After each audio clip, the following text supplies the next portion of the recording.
तर मित्रांनो सगळा घाट चढून दिवे घाटातील विठ्ठल रुक्माईच्या मूर्तीजवळ आलोय सध्या. बघा विठ्ठलाची मूर्ती.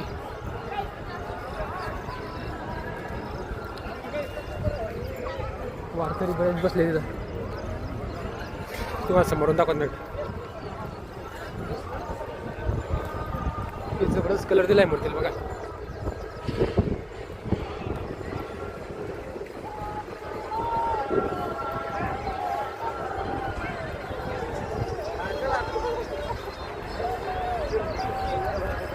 एक नंबर मूर्ती दिसते मित्रांनो.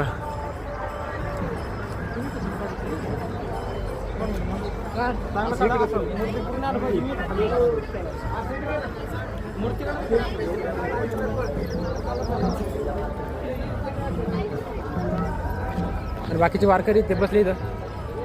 काही लोकांचा या ठिकाणी टेंट लावून चाललाय विश्रांतीसाठी. आहे भरपूर लोक बसले. ठीक आहे मित्रांनो.